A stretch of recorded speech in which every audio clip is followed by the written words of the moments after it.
توكل عليه ونعوذ بالله من شرور أنفسنا ومن سيئات أعمالنا من يهده الله فلا مضل له ومن يضلله فلا هادي له ونشهد أن لا إله إلا الله وحده لا شريك له ونشهد أن سيدنا ومولانا محمدا عبده ورسوله الذي أرسل إلى الناس كافة بشيرا ونذيرا وداعيا إلى الله بإذنه وسراجا منيرا أما بعد فقد قال الله تبارك وتعالى في كلامه المجيد وفي فرقانه الحميد أعوذ بالله من الشيطان الرجيم بسم الله الرحمن الرحيم إنا أعطيناك الكوثر فصل لربك وانحر إن شانئك هو الأبتر. وقال النبي الصادق المصدوق صلى الله عليه وسلم إن الله فضلني على الأنبياء وفضل أمتي على الأمم صلى الله على سيدنا ومولانا محمد وعلى آله وأصحابه وسلم صلى الله على سيدنا ومولانا محمد وعلى آله وأصحابه وسلم. जो शख्स सहाबा का वफादार नहीं हो,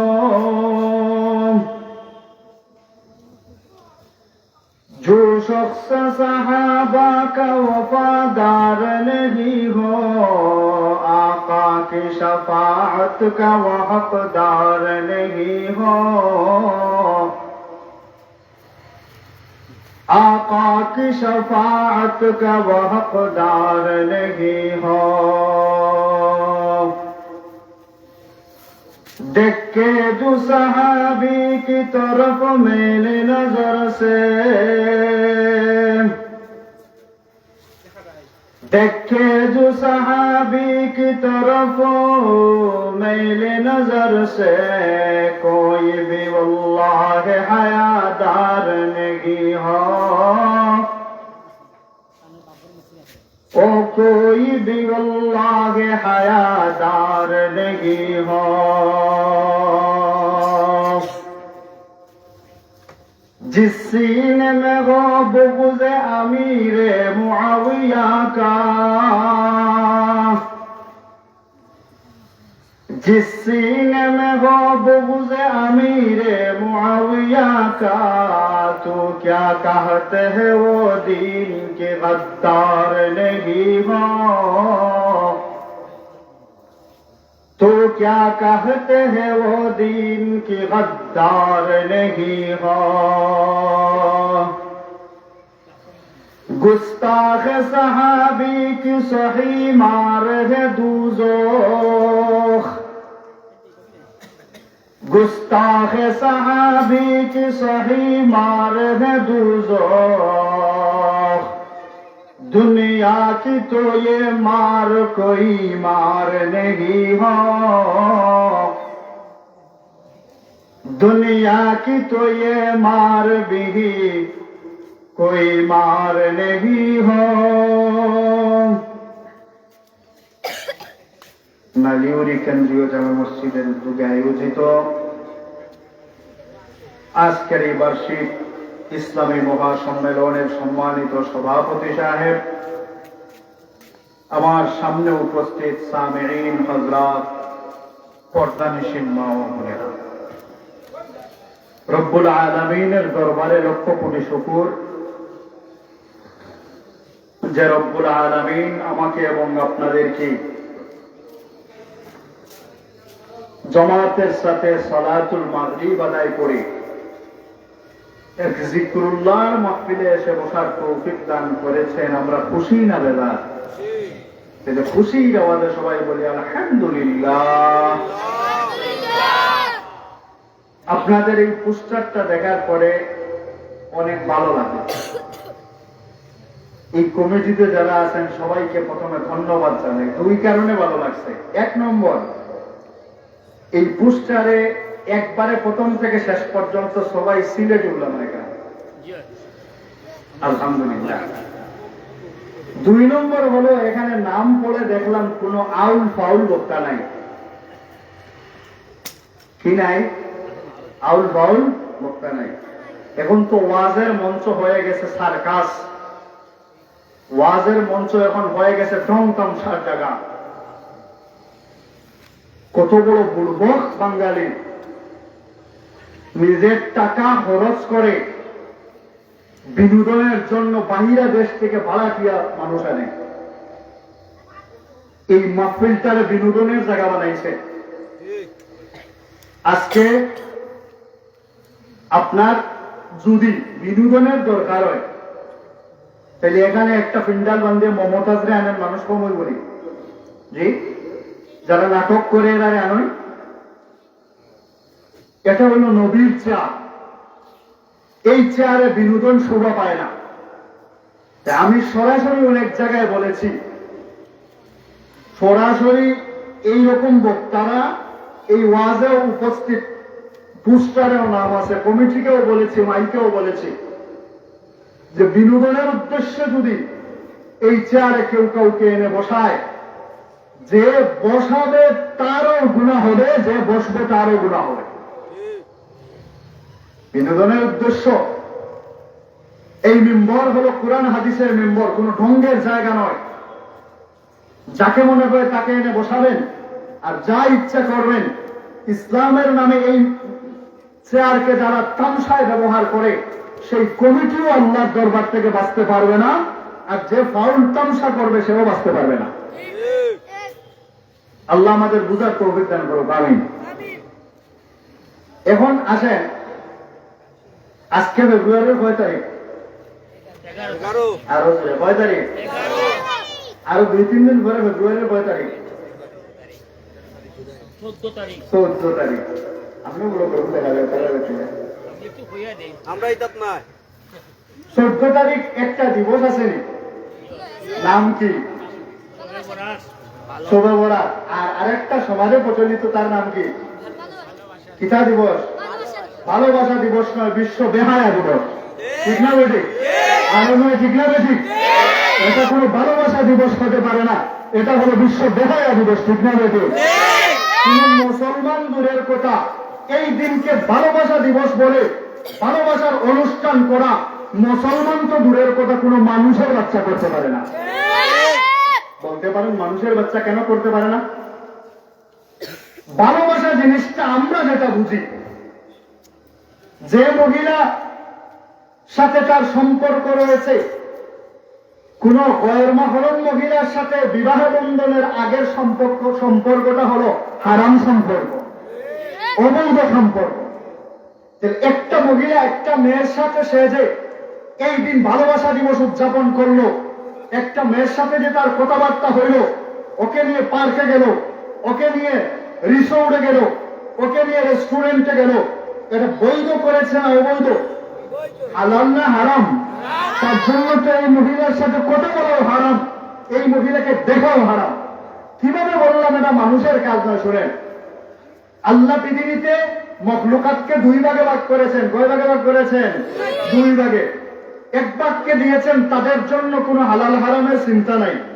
যে মহিলার সাথে যার সাথে ইচ্ছা তার সাথে যৌনাচার করতে পারবে, যার সাথে ইচ্ছা যা ইচ্ছা তা খেতে পারবে, যেখানে ইচ্ছা সেখানে যেতে পারবে, যা ইচ্ছা তা করতে পারবে। আর কিছু মখলুককে আল্লাহ দিয়েছেন যারা যেখানে ইচ্ছা সেখানে যেতে পারবে না, যা ইচ্ছা তা খেতে পারবে না, যার সাথে ইচ্ছা তার সাথে দেখা করতে পারবে না, যার সাথে ইচ্ছা তার সাথে যৌন ক্ষুধা নিবারণ করতে পারবে না। যাদেরকে আল্লাহ একটা রুলসের ভিতরে দিয়েছেন তারা হলো মানুষ আর জিন্নাত। তারা কারা? মানুষ আর জিন্নাত। আর যাদের জন্য এমন কোন রুলস নেই, যেখানে ইচ্ছা সেখানে করতে পারে, যা ইচ্ছা তা করতে পারে, তার জন্য আল্লাহ মানুষকে দেখেন নাই, তার জন্য হলো কুকুর, শ্রীগাল আর বিড়াল। কুকুর, শ্রীগাল আর বিড়াল। এখন যদি যেমন আজ পর্যন্ত কোনোদিন এই মাসলা শুনছেন কোন মুফতি সাহেবের কাছে যে বিলাইয়ে নিজের ঘরের মাছ ভাজা খাওয়া যায়, যাচ্ছে ফাঁসর ঘরের যাই যায়, শুনছেন? গরুয়ে মালিকের ক্ষেত খাইতে পারবে, অন্যের ক্ষেত খাইতে পারবে না, শুনছেন? কারণ গরু ছাগলের জন্য কোনো বিধিবিধান নাই। আজ পর্যন্ত রাস্তাঘাটে কত কুকুর আছে, আজ পর্যন্ত কোন কুকুরের বিয়া খাইছেন? খাইছেন? জি না। কেন? তারা বিবাহ বন্ধনে আবদ্ধ হওয়া ছাড়া যার যে কুকুরনির সাথে ইচ্ছা সেই কুকুরনির সাথে যেতে পারে, মানুষ বিবাহ বন্ধন ছাড়া যেতে পারে না। এখন যদি কোনো মানুষ এই কাজ করে, যার সাথে ইচ্ছা তার সাথে 14 ফেব্রুয়ারি চলে যায় রিসোর্টে, 14 ফেব্রুয়ারি চলে যায় পার্কে, 14 ফেব্রুয়ারি চলে যায় রেস্টুরেন্টে, এই মানুষ আর কুকুর শিকারের মধ্যে কোনো পার্থক্য নাই। আর ইউরোপীয় কালচার বাংলার জমিনে তারা বাস্তবায়ন করতে চায়। আজকের এই সমাবেশ থেকে বলতে চাই, এটা ইউরোপ আমেরিকা নয়, এটা লন্ডন নয়, এটা হলো স্বাধীন দেশ বাংলাদেশ। ঠিক না? বাংলার জমিনে মাটির উপরে হাজার হাজার আউলিয়া কেরাম চক্কর দেয়, যেই জমিনের নিচে লক্ষ লক্ষ আউলিয়া কেরাম ঘুরে আছে, সেই জমিনে ইউরোপীয় কুকুর কালচার ভালোবাসা দিবসের নামে বেহায়াপনা নোংরামি বাংলার মুসলমান সহ্য করবে না। বাংলার মুসলমান কখনো সহ্য করবে না। এই হলো দ্বিতীয় বিষয়। হলো আজকে আমাদের দেশ এবং ইসলামকে নিয়ে মানুষ সিনেমিনি খেলা শুরু করে দিয়েছে। এই দেশকে দেশের না মলম দেশে গিয়ে আসেনি, ফেনি থাকবে না, চট্টগ্রাম যাবো, বুঝলে তার মার খাবি নোর জায়গায়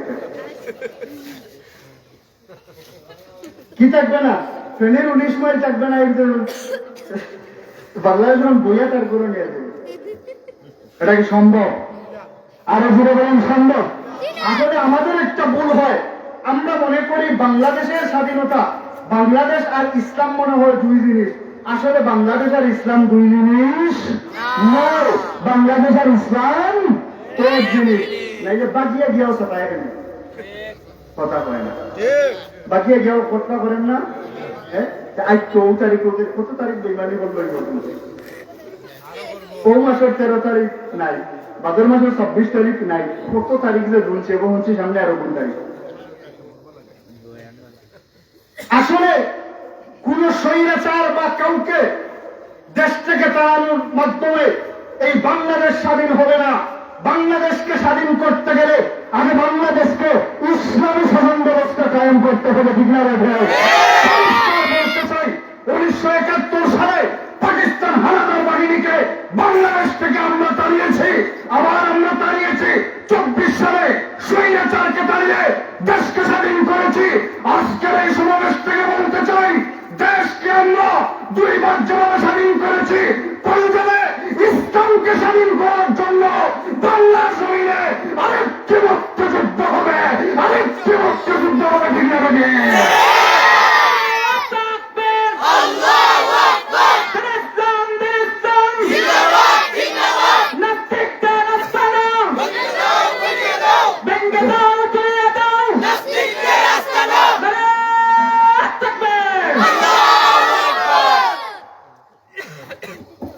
বাংলাদেশে আরেকটা জিনিস করতে হবে।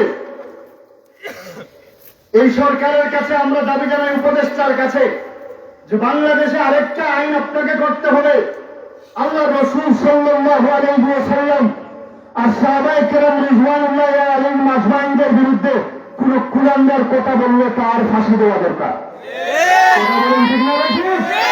আল্লাহ রাসূলের বিরুদ্ধে কোন কুলাঙ্গার কথা বলে আশিকে রাসূলের বাংলায় চারটাই বলে না। ঠিক না বেঠিক? সাহাবায়ে কেরামের বিরুদ্ধে কথা বললে সাহাবী বিরুদ্ধের বাংলায় এই কুলাঙ্গারদের তাই হবে না। বলেন ঠিক না বেঠিক? এই আইনটাও করতে হবে।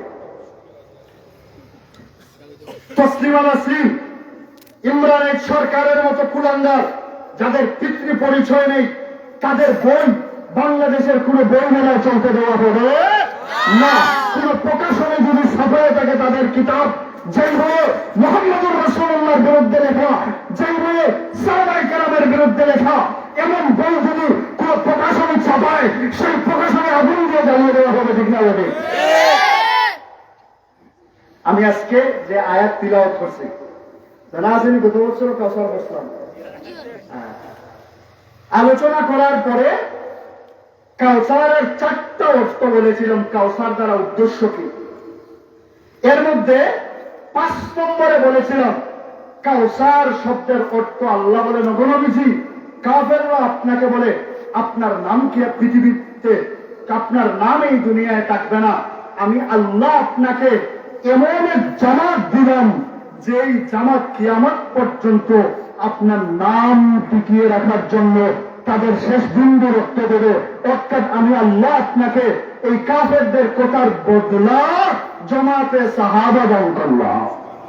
আরো জোরে সুবহানাল্লাহ। জামাতে সাহাবা দান করলাম। অর্থাৎ তারা বলেছে নাই, কিন্তু তাদের জন্য জীবন কেউ দিবে না। আপনার জন্য আমি আল্লাহ এমন কিছু মানুষকে নির্বাচন করে দেব, যেই মানুষগুলা আপনার জন্য জীবনের শেষ বিন্দু রক্ত বয়া দিবে। আল্লাহ বলেন, ইন্না আ'তাইনাকাল কাউসার। আল্লাহ বলেন, রহমাতুল আলামিনকে যখন আসিম ইবনে ওয়ালিদ ইবনে মুগীরা আল্লাহর নবীকে বলে, ও মুহাম্মদের নাম কোন জায়গায় উঠলে বলে মুহাম্মদের নাম ছেড়ে দাও, কারণ মুহাম্মদের কোন ছেলে সন্তান তো দুনিয়ায় নাই। আজকে মুহাম্মদ আছে, 100 বছর পরে মুহাম্মদ যখন দুনিয়া থেকে চলে যাবে, মুহাম্মদের নাম নেওয়ার মতো কোন মানুষ এই দুনিয়ায় থাকবে না। কাফেররা বলেছে আপনার নাম নেওয়ার মতো কেউ থাকবে না। ভালো করে শুনুন, এই কথার বদলে আমি আল্লাহ ইন্না আ'তাইনাকাল কাউসার, আমি আল্লাহ কাফেরদের এই কথার জবাবে আর আপনার সান্ত্বনার জন্য এমন এক জামাত দান করলাম, যেই জামাত নিজের বাবার চেয়ে আপনাকে বেশি মহব্বত করবেন, যেই জামাত মায়ের চেয়ে আপনাকে বেশি মহব্বত করবে, যেই জামাত দুনিয়ার সবচাইতে আপনাকে বেশি মহব্বত করবে। অর্থাৎ আমি আল্লাহ কাফেরদের কথার বদলা আপনাকে জমাকে সাহাবা দান করলাম। আল্লাহ রাসূল সাল্লাল্লাহু আলাইহি ওয়াসাল্লাম এক হাদিসে বলেন, লা ইউমিনু আহাদুকুম হাত্তা আকুনা হাব্বা ইলাইহি মিন ওয়ালিদিহি ওয়া ওয়ালাদিহি ওয়ান নাসি আজমাইন। তোমরা তোমাদের লা ইউমিনু আহাদুকুম হাত্তা আকুনা হাব্বা ইলাইহি মিন ওয়ালিদিহি, তোমাদের পিতাদের চাইতে আমাকে বেশি মহব্বত করবে, ওয়ালাদিহি সন্তানদের চাইতে আমাকে বেশি মহব্বত করবে, ওয়ান নাসি আজমাইন দুনিয়ার সবার চাইতে আমাকে বেশি মহব্বত করবে। এই কথার ব্যাখ্যায় মুহাদ্দিসিনে কেরাম বলেন, আল্লাহ এখানে তিন গুরু মানুষের কথা বলেছেন। কয় গুরু মানুষের কথা? তিন গুরু, বাবা, ছেলে, সাধারণ মানুষ। আসলে এখানে এই তিন গুরুর উদ্দেশ্য না। মানুষ পৃথিবীতে তিন ভাগে বিভক্ত। কয় ভাগে বিভক্ত? হয়তো বড় হবে, অথবা সমবয়সী হবে, অথবা ছোট হবে। 4 নম্বর আর কিছু আছে? জি, হয়তো সমবয়সী হবে, অথবা আপনার চেয়ে বড় হবে, অথবা ছোট হবে। বাবা মানুষ ছেলের চেয়ে বড় হয় না, সমান হয় না বন্ধু? ছোট হয় না, সমান হয় না? বড় হয়। আল্লাহ নবী সাল্লাল্লাহু আলাইহি ওয়াসাল্লাম বাবার কথা উল্লেখ করে এটা বোঝাতে চান যে তোমার চাইতে বড় যাদেরকে পারে শ্রদ্ধা মিশ্রিত ভালোবাসো, তাদের চাইতে আমি নবীকে বেশি ভালোবাসতে হবে। সুবহানাল্লাহ। 2 নম্বরে বললেন ওয়ালাদিহি, সন্তানের চাইতে। সন্তান বাবার চেয়ে বড় হয় না, ছোট হয়? ছোট হয়। বাবার ভালোবাসা শ্রদ্ধা মিশ্রিত ভালোবাসা, সন্তানের ভালোবাসা স্নেহ মিশ্রিত ভালোবাসা। আল্লাহ বলে, আল্লাহ নবী বলেন, তোমরা তোমাদের সন্তান অর্থাৎ তোমাদের চাইতে ছোট যারা আছে, যাদেরকে তোমরা স্নেহ করে ভালোবাসো, তাদের চাইতেও আমাকে বেশি ভালোবাসো। 3 নম্বর ওয়ান নাসি আজমাইন, তোমরা তোমাদের সমবয়সী বন্ধু বান্ধব একে অপরের জন্য যে ভালোবাসা, তাদের চাইতেও আমি নবীকে তোমরা বেশি ভালোবাসতে হবে। বুঝে আসছে তো? সর্বপ্রথম আল্লাহ রাসূল সাল্লাল্লাহু আলাইহি ওয়াসাল্লাম বললেন বাবার চাইতে বেশি ভালোবাসতে হবে। এই সাহাবায়ে কেরাম দেখেন তাদের নিজের জীবনকে কিভাবে বিলীন করে। আল্লাহ বলেন, ইন্না আতাইনাকাল কাউসার, আপনাকে আমি জমাতে সাহাবা দান করলাম। আপনি 3 বার বলেছেন বাবার চাইতে বেশি ভালোবাসে, তারাও আপনাকে বাবার চাইতে বেশি ভালোবাসবে। আপনি বলেছেন ছেলের চাইতে, তারাও আপনাকে ছেলের চাইতে বেশি ভালোবাসবে। আপনি বলেছেন সমবয়সীর চেয়ে, তারাও আপনাকে সমবয়সীর চেয়ে বেশি ভালোবাসবে। তাই সর্বপ্রথম আল্লাহ রাসূল বলেছেন বাবার চাইতে। আসেন বাবার চাইতে বেশি ভালোবাসা একটা উদাহরণ আপনাদেরকে দেই। আল্লাহ রাসূল সাল্লাল্লাহু আলাইহি ওয়াসাল্লাম যখন মক্কা থেকে মদিনাতুল মুনাওয়ারার দিকে হিজরত করে যান, তখন সবাই আসছে তালাল বাদরু আলাইনা মিন সানিয়াতিল ওয়াদা, সানিয়াতিল ওয়াদায় সবাই আসছে রিসিভ করার জন্য। এখানে ছোট্ট একটা বাচ্চা 9 থেকে 11 বা 12 এমন বয়সে ধরেন 12 বছরের একটা বাচ্চা আসছে, আয়েশা বলে, হুজুর আমি আপনাকে বড় মহব্বত করি। সুবহানাল্লাহ বলে। সুবহানাল্লাহ। এই সাহাবীটার নাম হলো হযরত তালহা ইবনে বাররা রাদিয়াল্লাহু আনহু। আল্লাহ রাসূল বলেন, তুমি কি আমাকে মহব্বত করো তার কোনো প্রমাণ দিতে পারবে? তখন এই ছেলেটা বলে, জি হুজুর। তখন তিনি বললেন, দেখেন ছেলেদের কিন্তু বাবাদের প্রতি একটা দুর্বলতা থাকে। তখন বললেন, তাহলে তুমি কি আমার চাইতে তোমার বাবাকে বেশি ভালোবাসো? বলে না, সবচাইতে বেশি। বলেন, এই মুহূর্তে তোমার বাবাই দেখা যায়, বাবার মাথাটা কি আমার সামনে এনে দিতে পারবে? সুবহানাল্লাহ। আমাদের 12 বছরের বাচ্চা হলে কি বলতো? ভগবান তুই আরো কিছু করতো। জি,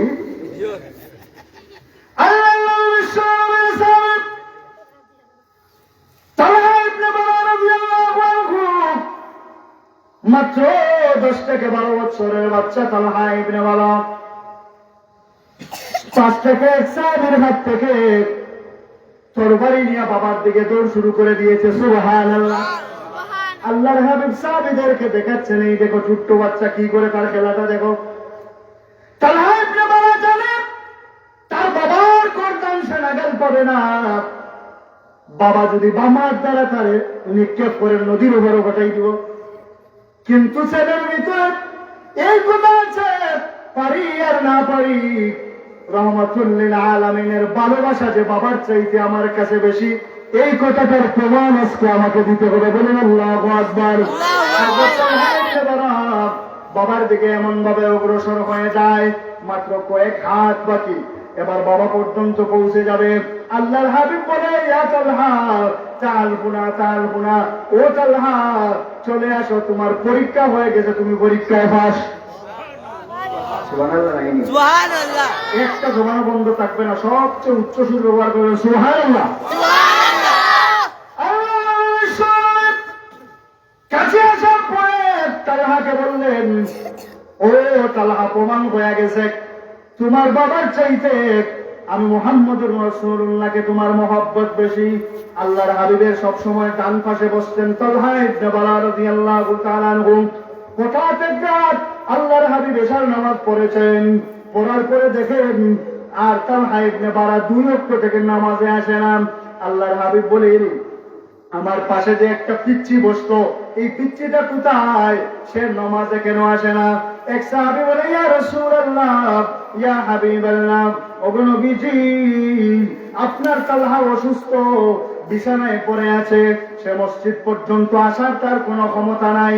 আল্লাহর হাবিব কয়েকজন সাহাবীকে নিয়ে তালহাকে দেখতে, সুবহানাল্লাহ, কত কপাল তালহার, 12 বছরের বাচ্চা দেখার জন্য রহমাতুল লিল আলামিনের পাতার বাড়িতে। আল্লাহর হাবিব তালহার বাড়িতে গিয়ে দেখলেন তালহা বিছানায় শোয়া। তবে দেখার পরে দেখলেন আগামীকালকে সূর্য উদয় আর তালহা দেখবে না। কিছু আলামত আছে, দেখলে বোঝা যায় মানুষটা আর বাস্তব। থানবী সাহেব রহমতুল্লাহ 11টা আলামত লেখছেন, ফরিয়াদ করতে জিন্দা মানুষ মারিয়ে। এবার আল্লাহর হাবিব তালহার বাবার কানে কানে কি যেন বললেন। আল্লাহর হাবিব চলে যাওয়ার পরে তালহা বলে, আব্বু, আল্লাহর হাবিব যাওয়ার সময় আপনাকে কানে কানে কি বললেন? তখন তালহার বাবা বলে, বাবা, রহমাতুল লিল আলামিন বলেছেন আগামীকালকে সূর্য বুঝি তুমি দেখবে না, তুমি রাত্রের ভিতরে দুনিয়া থেকে বিদায় হয়ে যাবে, তুমি মারা যাওয়ার পরে যাতে আমি রহমাতুল লিল আলামিনকে খবর দেই। হুজুর বলেছেন তোমার গোসলটাও দিবেন হুজুর, সুবহানাল্লাহ, তোমার কাফনটাও পরাবেন হুজুর, তোমাকে জানাজা পড়াবেন হুজুর, কবরে নামাবেন হুজুর। তালহা কত ভাগ্যবান! হায় হায়! তালহা বলে, আব্বু, আমি মারা গেলে হুজুরকে বলবে না? সুবহানাল্লাহ বলেন। বাবা বলে, আমার বয়স 40 এমন ভাগ্য কোন সাহাবীর হয় নাই। গোসল, কাফন, জানাজা, কবরে নামানো 4টা এখানে করে কোন সাহাবী পাইছেন না। কেউ গোসল পাইলে কাফন পায় নাই, কেউ কাফন পাইলে জানাজা পায় নাই, কেউ জানাজা পাইলে কবরের মাটি দেওয়া পায় নাই, হুজুর কবরে নামেন নাই। তালহারে তোর ভাগ্য কত ভালো! তোর জায়গায় যদি আমি বইতাম তাইলে আমার ভাগ্য কত ভালো। রহমাতুল লিল আলামিন তার রহমতের কুল থেকে তোরে আল্লাহ রহমতের খুলে দেবে দিবে। এরপরেও কেন বলে তুমি রহমতুল লিল আলামিনকে বলবো না? এবার তালহা বলে, আব্বু, আমাদের বাড়িতে আসার সময় মধ্যখানেও এহুদির বস্তি। হুজুর যখন আমার খবর শুনবেন, খবর শুনে রাত্রিবেলায় আমাদের বাসায় আসার সময় হুজুর হয়তো একা আসবেন, কোন কম্বক কপাল পুড়ে এহুদি হুজুরের উপরে আক্রমণ করে ফেলতে পারে। আমি চাই না আমার কারণে রহমাতুল লিল আলামিনের উপরে কোন এহুদি আঘাত করো। আমি চাই না কোন এহুদি রহমাতুল লিল আলামিনকে কষ্ট দেও। দুনিয়াতে থাকা অবস্থায় আমি তালহা যেমন আমার জীবনের বিনিময়ে রহমাতুল লিল আলামিনের শরীরে একটা ফুলের টুকাও পড়তে দেই নাই। আমার কারণে যদি রহমাতুল লিল আলামিনকে ইহুদিরা নির্যাতন করে আর কষ্ট দেয়, হুজুরের দাফন, হুজুরের জানাজা, হুজুরের মাটি আর কাফন দাফনের যতটুকু খুশি হলো, আমি রহমাতুল লিল আলামিন আমার কারণে আক্রান্ত হলে কবরেও আমি শান্তিতে থাকতে পারবো না।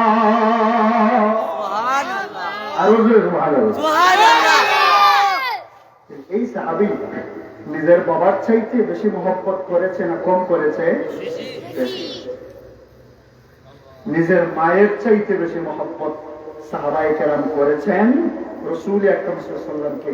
সর্বপ্রথম মানুষের দুর্বলতার দুইটা জায়গা, একটা হলো বাবা, একটা হলো মা। দেখেন আল্লাহর নবী বিশ্ব নবী সাহাবী হযরত আবু হুরায়রা রাদিয়াল্লাহু তাআলা আনহু, একদিন আবু হুরায়রা রাদিয়াল্লাহু আনহু নিজের বাড়িতে গেলেন। বাড়িতে যাওয়ার পরে ভিতর থেকে ডাক দিলেন, দরজায় কোরআন আনলেন, কটকট শব্দ করলেন। ভিতর থেকে আবু হুরায়রার মা দরজা খুলে জিজ্ঞাসা করলেন, ও আবু হুরায়রা, তুমি কোথায় গিয়েছিলে এত রাত্রিতে আসো?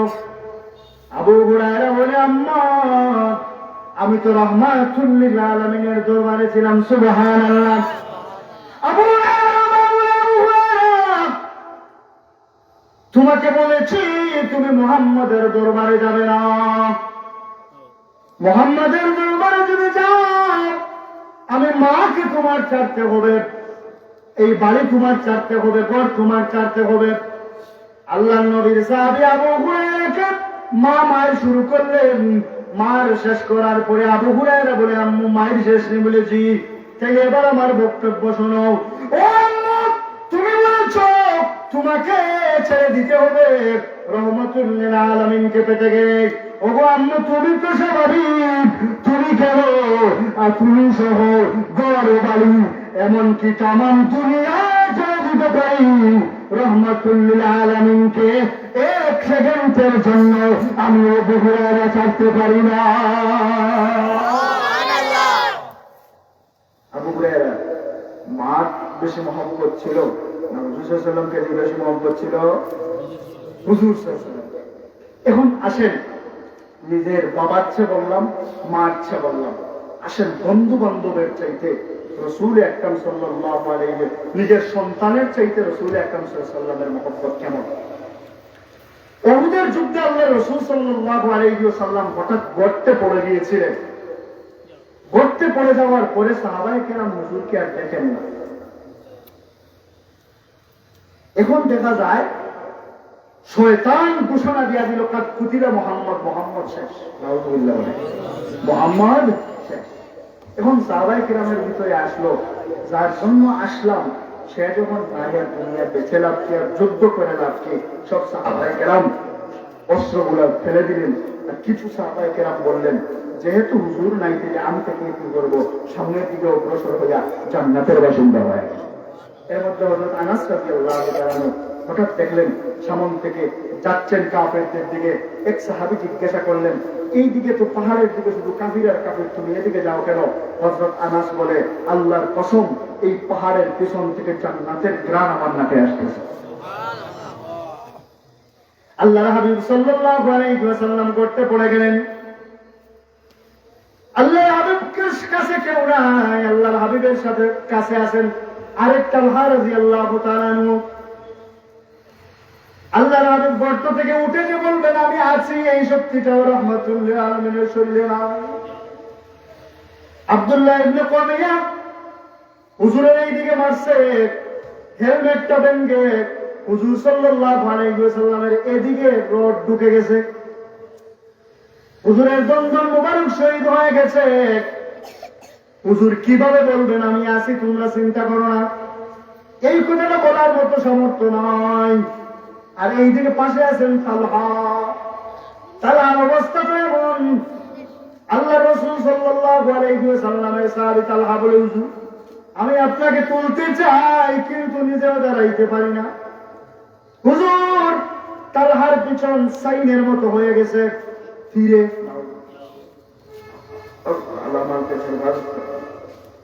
হযরত তালহা রাদিয়াল্লাহু তাআলার পিঠে 70-80টার মতো তীরের আঘাত, তরবারির আঘাত। তালহা উঠবে কেমনে? আল্লাহর হাবিব বলে, তালহা তুমি তো আমাকে তুলতে পারবে না। তালহার বক্তব্যটা শুনেন। এমন সময় তালহা রাদিয়াল্লাহু তাআলা বলে, হুজুর যদিও আপনার লাঠির কাজ হতে না পারি, সিঁড়ির কাজটা দিতে পারি। সুবহানাল্লাহ, সিঁড়িতে পারি উপরে উঠে না।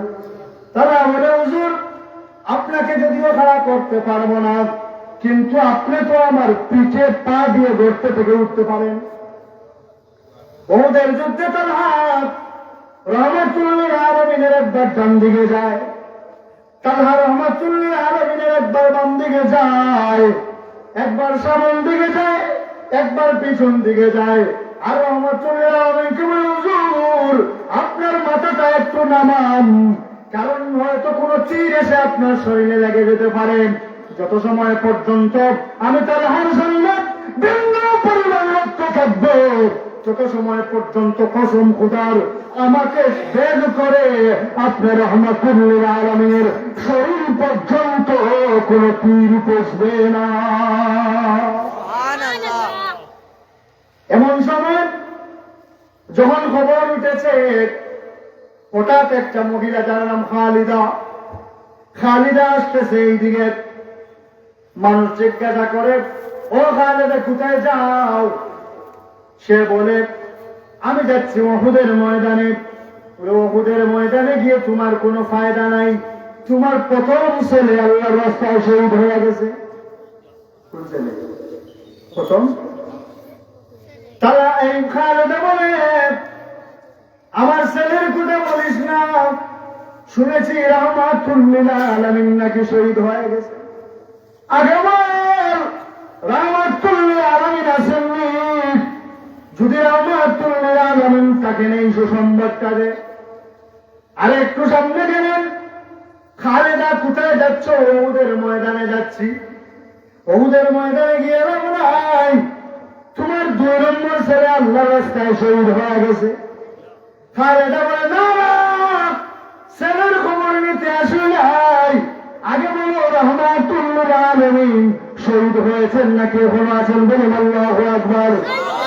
এরপরে তালহা যখন সামনের দিকে অগ্রসর হলেন, অগ্রসর হওয়ার পরে একজন বলে, কোথায় যাও? বলে, উহুদের ময়দানে যাই।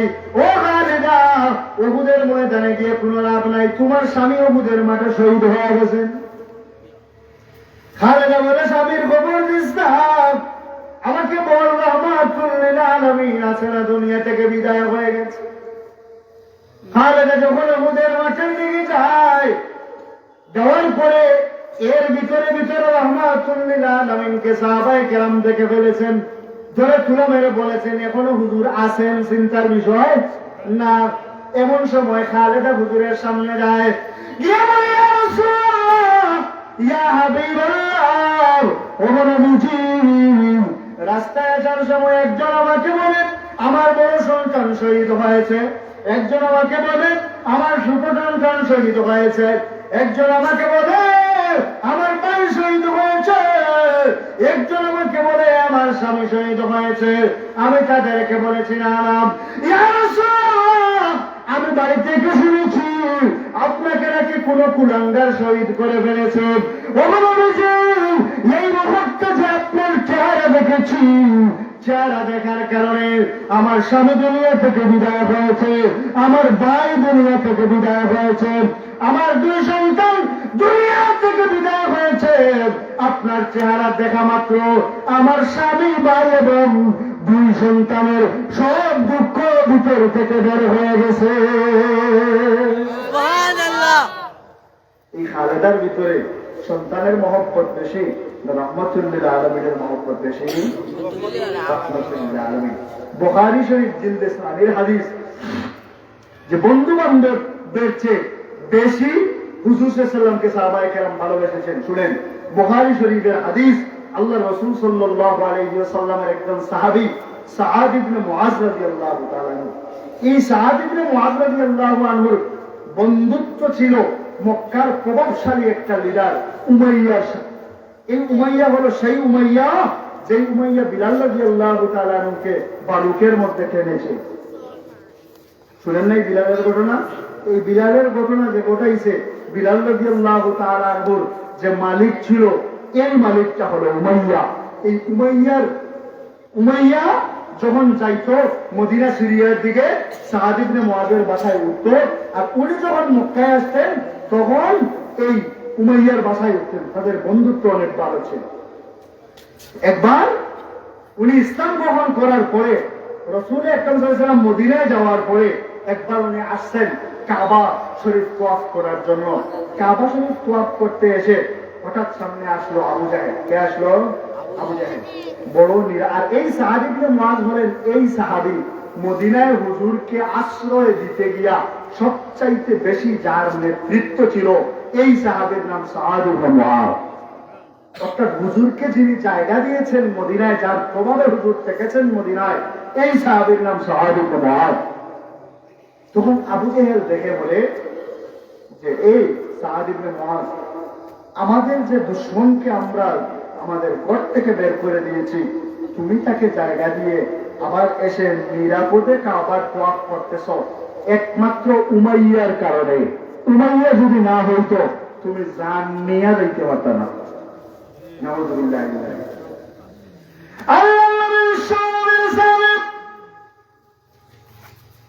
সাআদ ইবনে মুআজ রাদিয়াল্লাহু আনহু আবু জাহেলকে বলতে পারে, আবু জাহেল তুমি বলছো আমি নাকি সাআদ ইবনে আমি নাকি উমাইয়া ইবনে খলফের কারণে আজকে মক্কায় এসে নিরাপদে তোয়াফ করে চলে যাচ্ছি, নাইলে তুমি আমাকে মদিনায় ফেরত দিতে না। ভালো করে শুনো রে আবু জাহেল, তুমি তো সিরিয়ায় যাও মদিনা হইয়া, তোমাদের যে শাম যাও, তোমরা যে ব্যবসা করতে যাও, মধ্যখানে কিন্তু আমাদের বাড়ি ফালাইয়া যাও। তুমি যদি আমাকে এখানে বাধা দাও তাহলে তোমাদের 12 মাসের জন্য ব্যবসার রাস্তা বন্ধ। কে বলেন? হযরত সাআদ ইবনে মুআজ। তখন উমাইয়া ইবনে খলফ বলে, ও সাআদ, ও আমার বন্ধু, তুমি আবু জেহেলকে চিনোনি? আবু জেহেল হলো আমাদের মক্কার সর্দার, তার সাথে তুমি আদব রক্ষা করে কথা বলো, নাইলে আমাদের বন্ধুত্ব ঠিক থাকবে না। ভুল কথা এখানে।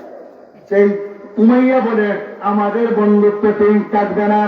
সাআদ ইবনে মুআজ রাদিয়াল্লাহু আনহু বলেন, এ উমাইয়া, তুমি বলে আমার বন্ধু, তাই ভালো করে শোনো রাখো, তুমি উমাইয়া কেন মক্কা মদিনা, তুমি উমাইয়ার সাথে আমার বন্ধুত্ব শেষ হতে পারে, কিন্তু মুহাম্মদুর রাসূলুল্লাহকে অন্তরে জায়গা দিয়েছি, ওনার উপর ঈমান এনেছি, লা ইলাহা ইল্লাল্লাহু মুহাম্মাদুর রাসূলুল্লাহ বলে যখন ঈমান এনেছি, বন্ধুত্ব কেন মক্কা কেন तमाम दुनिया ছেড়ে দিতে পারি, রাহমাতুল লিল আলামিনকে একটা সেকেন্ডের জন্য ছাড়তে রাজি না।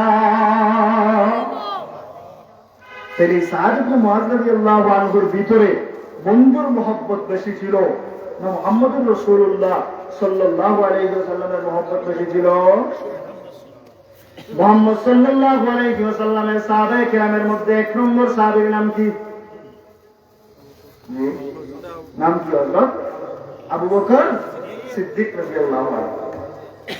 সেই আবু বকর সিদ্দিক রাদিয়াল্লাহু তাআলা আনহু আল্লাহ হাবিব সাল্লাল্লাহু আলাইহি ওয়াসাল্লাম যেদিন মক্কা থেকে হিজরত করে মদিনাতুল মুনাওয়ারায় যাবেন, সেই মদিনাতুল মুনাওয়ারায় যাওয়ার সময় আল্লাহর হাবিব সাল্লাল্লাহু আলাইহি ওয়াসাল্লাম সব সাহাবীকে বললেন, তোমরা একে একে মক্কা থেকে মদিনায় চলে যাও।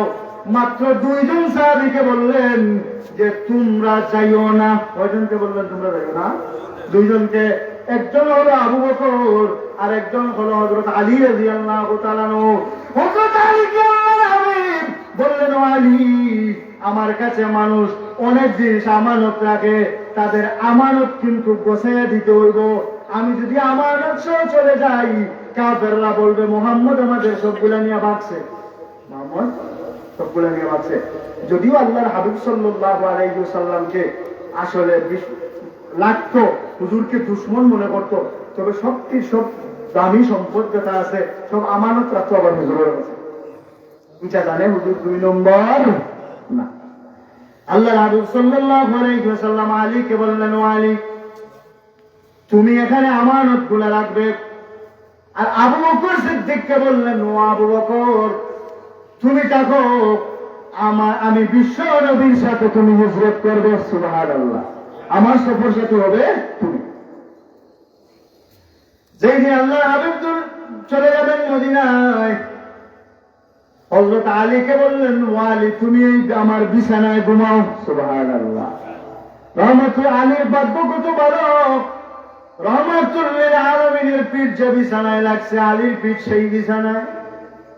আলী রাদিয়াল্লাহু আনহুকে জিজ্ঞাসা করা হইল, আলী রাদিয়াল্লাহু তাআলা আনহুকে বললেন, তুমি আগামীকালকে কাফেরদের সম্পদগুলো তাদের কাছে পৌঁছাইয়া দিও। হযরত আলী বলেন, এই রাত্রিতে আমি যেমন নিশ্চিন্তে ঘুমিয়েছি, আমার জীবনে কোনদিন এত নিশ্চিন্তে ঘুমাই নাই। কারণ আমি রাত্রে ঘুমানোর সময় মনে হইত আগামীকালকে সূর্য দেখবো কিনা, আগামীকালকে সকাল হবে কিনা, হয়তো রাত্রে আমি দুনিয়া থেকে বিদায় হয়ে যেতে পারি। কিন্তু এই রাত্রিতে নিশ্চিন্তা ছিলাম, কারণ রহমতুল আলামিন বলেছেন সকালে মাল পৌঁছানোর জন্য। এতে বুঝলাম সকাল পর্যন্ত আমার মৌত হবে না। সুবহানাল্লাহ বলেন। এই জন্য এত নিশ্চিন্তা আমার এইরকম। আল্লাহ হাবিব আলী রাদিয়াল্লাহু তাআলা আনহুকে এখানে বসে গেলেন আবু বকরের বাড়ি।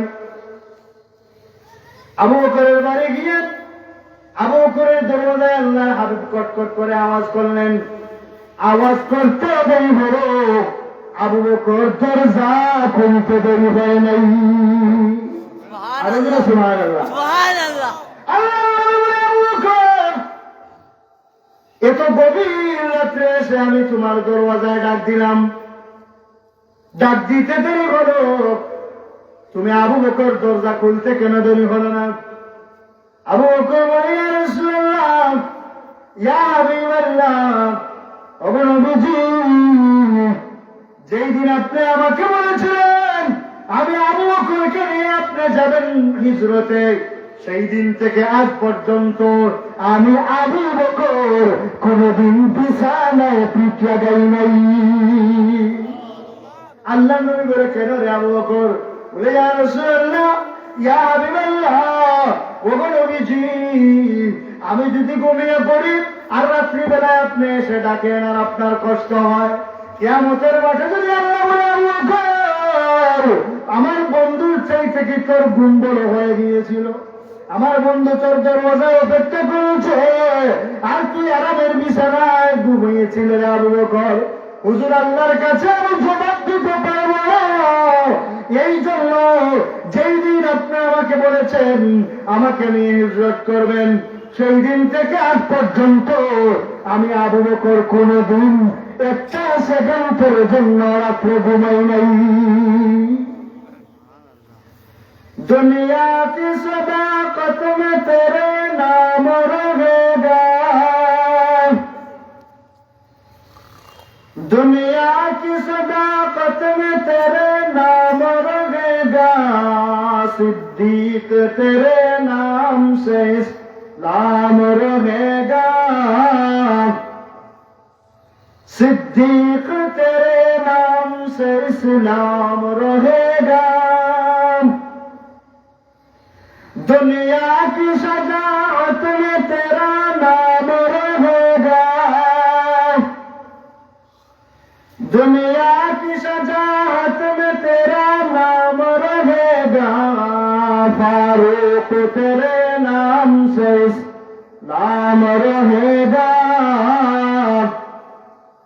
फारूक तेरे नाम से इस्लाम रहेगा, दुनिया की सखावत में तेरे नाम रहेगा,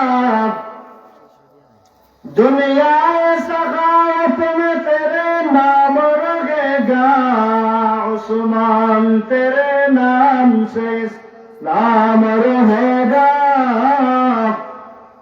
उस्मान तेरे नाम से इस्लाम रहेगा, दुनिया की अदालत में तेरा नाम रहेगा, दुनिया की अदालत में तेरा नाम रहेगा, अली हैदर तेरे नाम से इस्लाम रहेगा,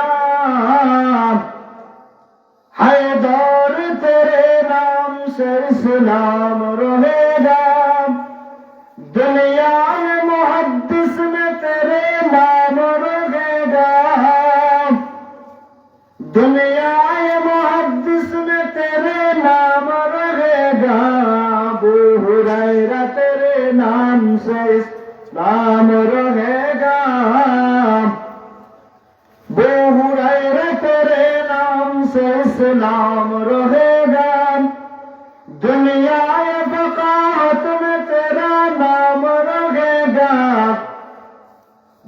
दुनिया बगावत में तेरा नाम रहेगा इब्ने मसऊद तेरे नाम से इस्लाम रहेगा इब्ने मसऊद तेरे नाम से इस्लाम रहेगा दुनिया मुबस्सिर में तेरा नाम रहेगा दुनिया मुबस्सिर में तेरा नाम रहेगा इब्ने अब्बास तेरे नाम से इस्लाम रहेगा इब्ने अब्बास तेरे नाम से इस्लाम रहेगा बोलें अल्लाहु अकबर सबाई जुड़े बोलें अल्लाहु अकबर আবু বকর সিদ্দিক রাদিয়াল্লাহু তাআলা আনহু এবার আল্লাহর হাবিব সাল্লাল্লাহু আলাইহি ওয়াসাল্লামকে নিয়ে মদিনায় যাবেন এমন সময় রাস্তায় হুজুর আকরাম সাল্লাল্লাহু আলাইহি ওয়াসাল্লাম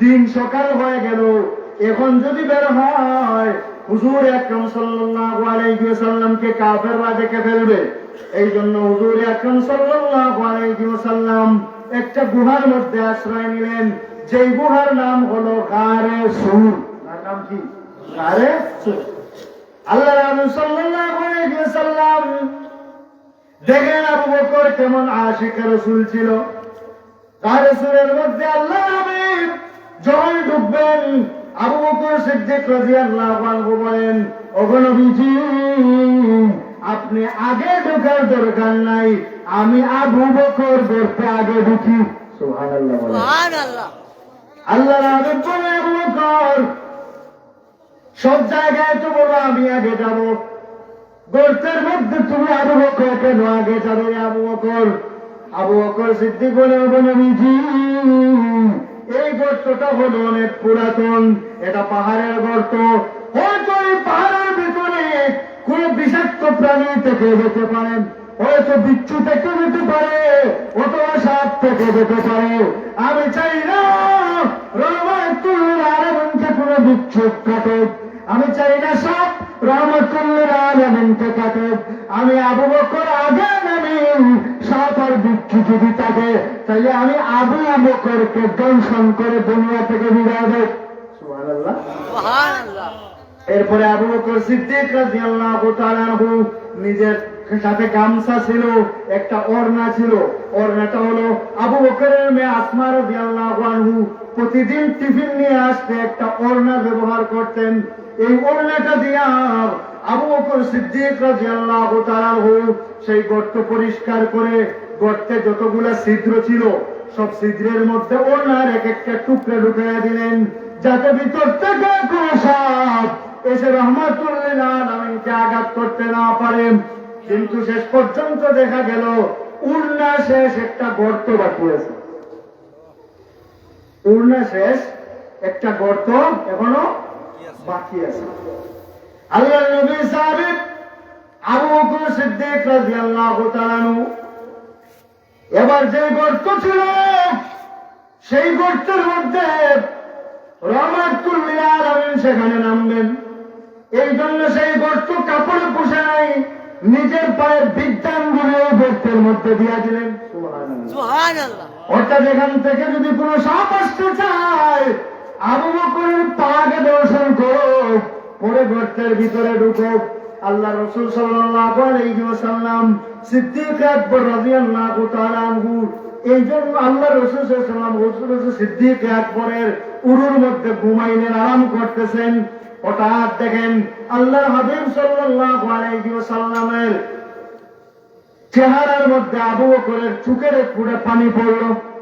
সুবহানাল্লাহ আল্লাহর হাবিব তাকাইলেন তাকানোর পরে দেখেন আবু বকর সিদ্দিক রাদিয়াল্লাহু তাআলা চোখ থেকে টপটপায়া পানি পড়ে আল্লাহর হাবিব বলে আবু বকর কি হয়েছে তোমার তুমি কাঁদছো কেন তখন আবু বকর বলে ওগো নবীজি সবগুলো ওড়নার মাধ্যমে সব গর্তগুলো আমি মেরেছিলাম একটা গর্ত রয়ে গেছে যেই গর্তটা ওড়নায় পোষায় নাই এই জন্য আমি আবু বকর নিজের পা দিয়ে রেখেছিলাম ওগো নবীজি এই গর্তের ভিতর থেকে একটা সাপ এসে আমার পায়ের বিদ্যাঙ্গুলির মধ্যে দংশন করেছে। দংশন করার পরে আমি দেখতেছি আপনি ঘুমে অনেক কষ্ট করতেছি, অনেক সময় হয়ে গেছে, এখন আর শেষ পর্যন্ত কন্ট্রোল করতে পারলাম না, নিজের অনিচ্ছায় চোখ থেকে পানি বের হয়ে গেল। সুবহানাল্লাহ। ওগো নবীজি চেয়েছিলাম আবু বকরের জীবন চলে যাক, বিশ্ব নবীর ঘুম যাতে না ভাঙে, আবু বকর দুনিয়া থেকে বিদায় হয়ে যাক, রহমাতুল লিল আলামিন আরাম করতেছেন, রহমাতুল লিল আলামিনের ঘুম যাতে না ভাঙে। আল্লাহর হাবিব সাল্লাল্লাহু আলাইহি ওয়াসাল্লাম বলেন, আবু বকর তোমার পাটা একটু বের করো, কোন জায়গায় সাপ দংশন করেছে। সাথে সাথে আবু বকর রাদিয়াল্লাহু তাআলা নিজের পা বের করে দিলেন সেই দংশনকৃত জায়গায়। আল্লাহর হাবিব মুখ থেকে লালা মুবারক আবু বকরের সেই জায়গায় দিলেন। আবু বকর বলেন, আল্লাহর কসম, এই লালা মুবারক দেওয়ার পরে আমি আবু বকরের পা যতটুকু ভালো ছিল আগে, এর চাইতে আরো বেশি সুস্থ হয়ে গেছে। সুবহানাল্লাহ।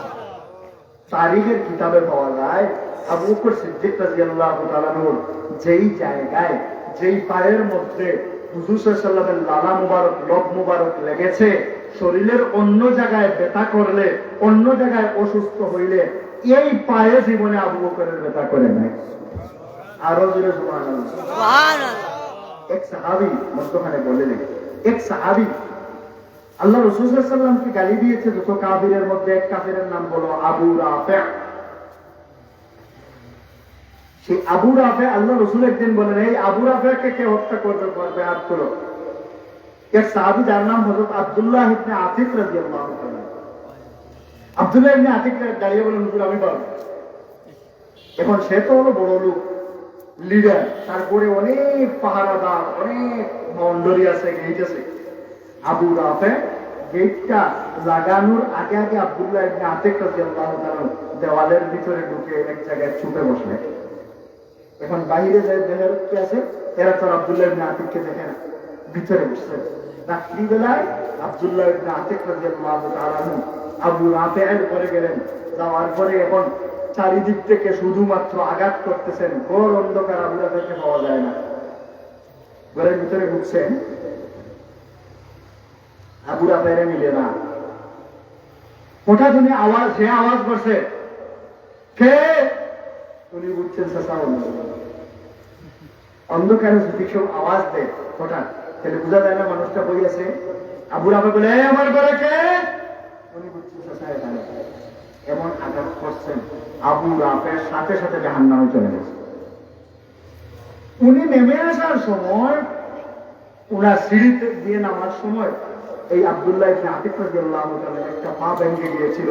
পাগড়িতে রাখে চাইয়া হুজুরের সামনে এসে বলে, হুজুর আপনার এই নেন, আপনার আবু রাফির মাথা আর আমার পাটা ভেঙে গেছে।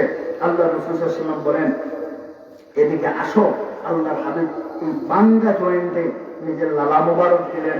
আবু রাফি বলেন, আল্লাহর কসম, আমার পা আগের চাইতে আরো শক্তিশালী হয়ে গেল। সুবহানাল্লাহ। এক সাহাবী আল্লাহ রাসূল সাল্লাল্লাহু আলাইহি ওয়াসাল্লাম মাথার চুলে হাত দিয়েছিলেন মহব্বত করে।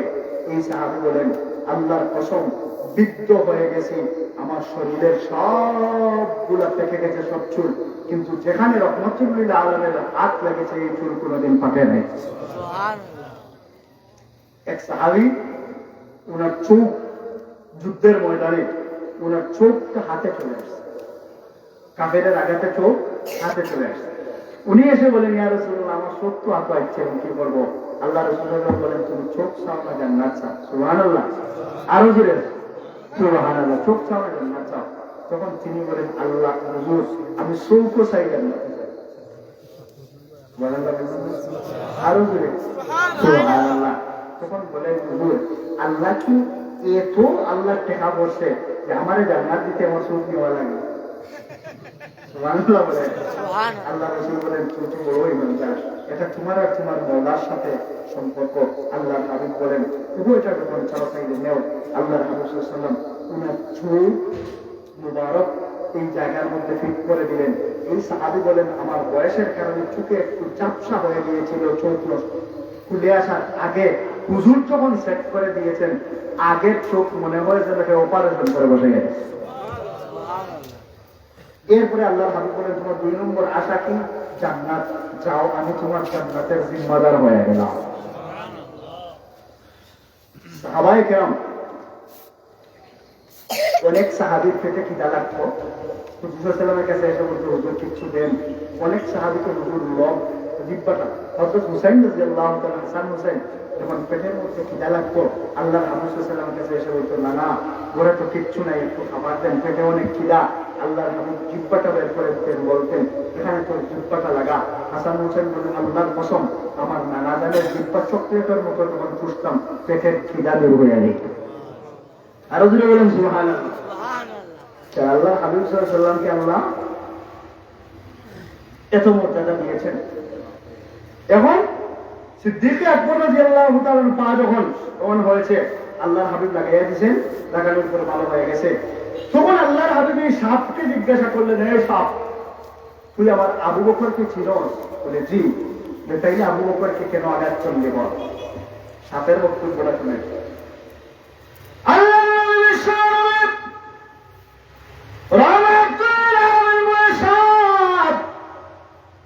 তুই তো চিনস, এ হলো আমার আবু বকর।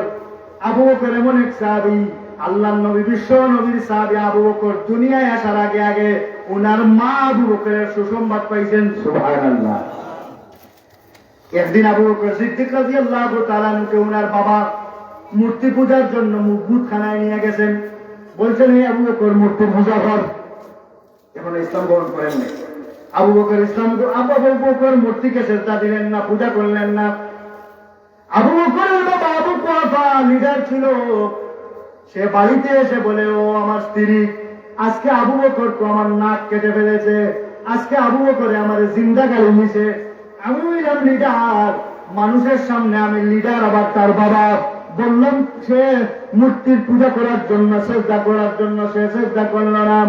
তখন আবু বকর সিদ্দিক রাদিয়াল্লাহু তাআলা আনহু মা বলেন, ও আমার স্বামী, আবু বকর কোনদিনও সেজদা করবে না। সুবহানাল্লাহ বলেন। বাবা বলে, আমার স্ত্রী, এত বিশ্বাসের সাথে কিভাবে বললে তুমি আবু বকর জীবনে সেজদা করবে না, মূর্তির পূজা করবে না? তখন মা বলে, শুনেন স্বামী আমার, পুরুষ জাতিকে। তখন শেষ রাত্রিতে একদিন হঠাৎ আমি শুনি আসমান থেকে একটা আওয়াজ, সুবহানাল্লাহ, কে যেন আমাকে বলে, ইয়া আমাতাল্লাহি বিত্তাহকীক, ও আল্লাহর মায়ের বান্দি, আবশিরি বিওয়ালাদিল আতীক, তোমার পেটে যে সন্তান আছে, তুমি একটা নেককার আল্লাহওয়ালা সন্তানের সুসংবাদ গ্রহণ করো। সুবহানাল্লাহ। ইসমুহু ফিস সামা সিদ্দিক, যার নাম হলো আসমানবাসীর কাছে সিদ্দিক। সুবহানাল্লাহ। তার একটা পরিচয় শুনো, দুনিয়াতে আসার পরে, সাহিবু নবী ওয়া রাফিক, দুনিয়ায় আসার পরে সে আল্লাহর হাবিবের সবসময়ের সহপাঠী হবে। শুধু তা না, আল্লাহর হাবিবের প্রাণের দুষ্ট হবে। সুবহানাল্লাহ। তখন আল্লাহর হাবিব বলে, সাপ, তুই কি আবু বকরকে চিনো না? সাপ বলে, হ্যাঁ হ্যাঁ, আবু বকরকে চিনি। বলে, তাইলে আবু বকরকে যদি চিনে থাকো, আবু বকরকে কেন তুমি দংশন করলে? সাপ বলে, ইয়া হাবিবাল্লাহ, জানেন গো, আমি শুনেছি একজন নবী মদিনাতুল মুনাওয়ারায় আসবেন, যার নাম হলো মুহাম্মদ। উনি হবেন শেষ নবী, উনি হবেন সব নবীদের সর্দার, উনি হবেন সব সৃষ্টির শ্রেষ্ঠ সৃষ্টি। এটা শুনেছি, এটাও আমি শুনেছি, উনি নাকি এই গর্তের মধ্যে এসে মদিনায় যাওয়ার সময় আশ্রয় নেবেন। সুবহানাল্লাহ। ও নবীজি, এত দীর্ঘদিন থেকে আমি বসে আছি, এই গর্তে যখন রাহমাতুল লিল আলামিন আসবেন, তখন আমি এই গর্তের মধ্যে বসে বসে একটা নজর হলো রাহমাতুল লিল আলামিনের চেহারা দেখবো। আজকে যখন দেখলাম রাহমাতুল লিল আলামিন এখানে চলে আসছেন, এদিকে গেলাম, গিয়ে দেখি কাপড় দিয়ে গর্তটা রাখা। এই দিকে গেলাম গিয়ে দেখি কাপড় দিয়ে গর্তটা রাখা। এই দিকে গেলাম দেখি কাপড় দিয়ে গর্তটা রাখা। শেষ পর্যন্ত যখন এদিকে আসলাম, আসার পরে দেখা যায় এখানে একটা আঙ্গুল দেখা যায়। কার আঙ্গুল আমি জানি না। এতদিন থেকে যা আশায় বসে আছি তাকে দেখার জন্য আজকে আমার দেখতে যেই বাধা হবে, প্রয়োজনে তাকে দুনিয়া থেকে বিদায় করে একটা নজর রহমতুল্লাহ আলমিনকে দেখতে চাই। সুবহানাল্লাহ।